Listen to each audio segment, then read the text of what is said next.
Em meio da partida, quando servia-se o chá, Amália, com aceno do leque, indicou a Henrique Teixeira uma cadeira que vagara ao seu lado. Em nosso folhetim, refleti Dona Amália, o melhor é falarmos de outra coisa. Confessa, portanto, que seu amigo é como os outros, mas exemplar desse compêndio já muito conhecido que se chama marido? Não, senhora, não confesso. Calo-me. Não devo expor a minha zombaria à vida íntima do amigo que mais prezo. Esta reflexão devia tê-la feito em princípio o autor, depois de haver-se aguçado a curiosidade, está na obrigação de satisfazê-la, é o mais prudente, porque seu silêncio compromete o seu amigo. Em quê? Dá-me o desejo de fazer acerca dele e acerca dessa vida íntima, que não pode ser profana, os mais extravagantes suposições? Esta razão me decide, a outra devia ter a preferência. Por fineza, ao menos, qual outra? A de não duvidar da minha discriminação. Perdão, eu ofenderia se acreditasse nela. Seria suspeitar de seus 18 anos e fazer brancos ou grisalhos tão belos cabelos louros. Entretanto, há pouco pedia reserva aos meus belos cabelos louros, observou Amália com um gesto encantador. Sem dúvida, a reserva que eu lhe pedia era de contar a história tão enfeitada que já não fosse a mesma referida por mim. Terei esse cuidado e até meu incubo de ilustrá-la com retratos, mas antes de tudo preciso conhecê-la. Então quer ouvir? Dispenso o prólogo. Voltando da Europa há 3 meses, passei os primeiros dias em casa de Carlos, o que me esperava e foi buscar-me a bordo. Chegamos a São Clemente pela manhã e depois do banho clássico nos reunimos em uma sala que fazia parte dos aposentos da mulher e onde está esta mais assistia. Notei então que ele algumas vezes distraía de me. Voltava-se para o sofá, permanecia por momentos com os olhos fitos na almofada de veludo, a que habitualmente se recostava Dona Julieta, e suspeitava naturalmente, enxugava a furto uma lágrima silenciosa que lhe queimava a face. Perguntou Amália com uma serenidade picante. Não, ao contrário, sorria-se. Deverás, o seu herói tem um cunho original, estou me interessando por ele. A sala em que nós achávamos aí a presença de Carlos, a quem reveria depois dos anos de ausência, remontavam o meu pensamento os primeiros tempos de meu casamento, em que tantas vezes nos reunimos ali em família, ele, sua mulher e eu, parecíamos ver ainda a talha elegante de Dona Julieta, que nos escutava, atenta, elevada à voz do marido e dando-nos de vez em quando, com uma observação espirituosa, o tema de conversação, e essa evocação entristece-me. Entretanto, Carlos estava contente e no seu semblante respirava satisfação da alma. Supus que era o prazer da minha volta, mas não podia conciliá-lo com as recordações vivas que estas estavam traindo-me dos seus gestos. Essas recordações eram puramente cacoetes de viúvo. Vai ver, pouco depois o Abreu chamou-me para o almoço.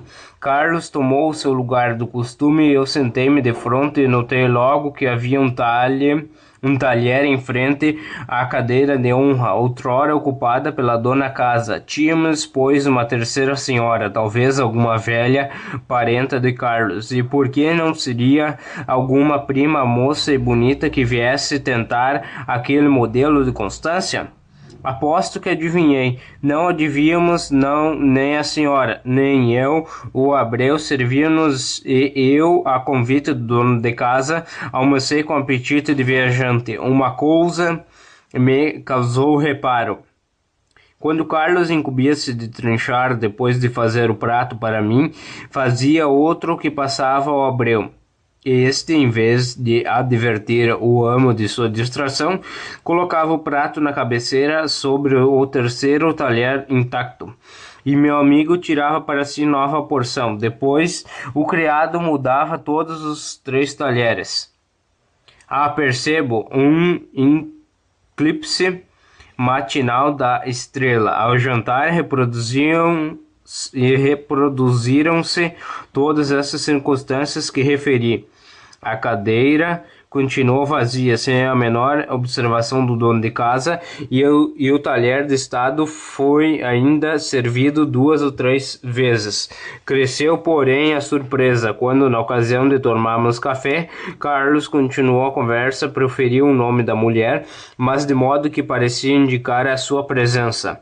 Amália deu risada. Não é romance, então? É um conto fantástico?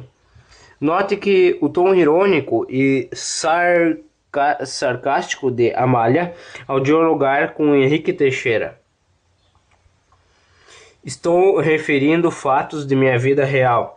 A senhora lhes dará o título que for mais do seu agrado. Bem, vamos ao resto. Eu gosto mais desse gênero. Tem sua novidade. Como lhes disse, passei algum tempo na companhia de Carlos e de que observei depois, assim como de umas revelações a custo obtidas de Abreu, compreendi o que a primeiro pareceu-me estranho, ou, por outra, compreendeu o incompreensível.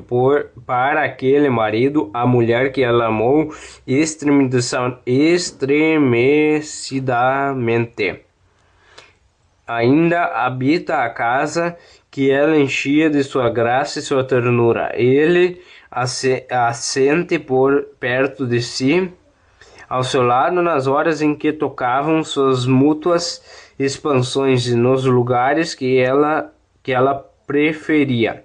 É poético, é sublime, não se pode negar. Os aposentos particulares de Dona Julieta estão da mesma forma porque ela os deixou.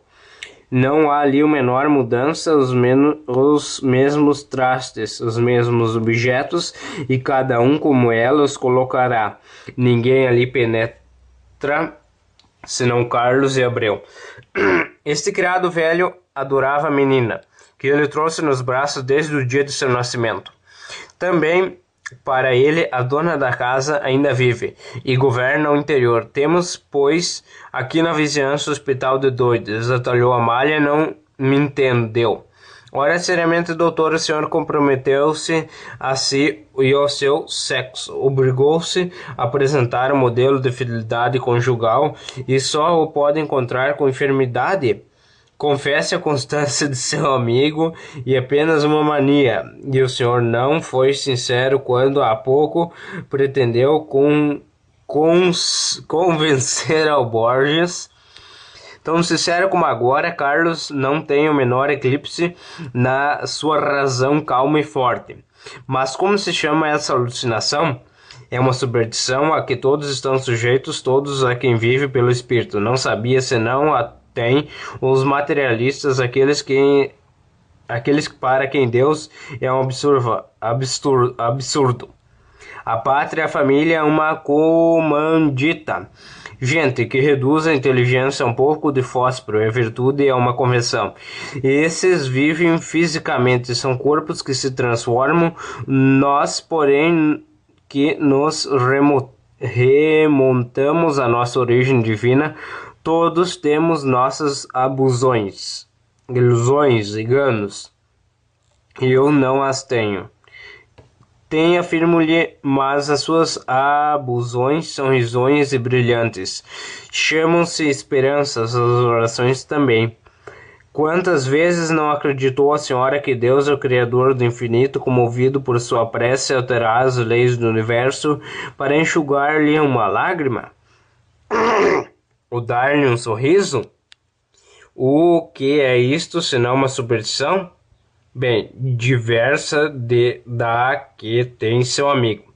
A senhora nunca perdeu uma pessoa a quem amasse. Aqueles que já sofreram esse golpe, quando visita o túmulo que encerra as cinzas do ente querido, acredito que ali está alguma coisa deles. A sua sombra, sua alma, quando ali não há senão pó.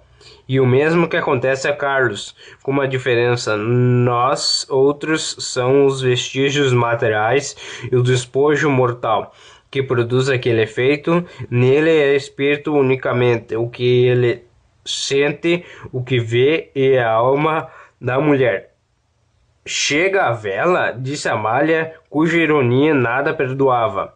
Com os olhos da alma, o corpo nada é e nada era para ele.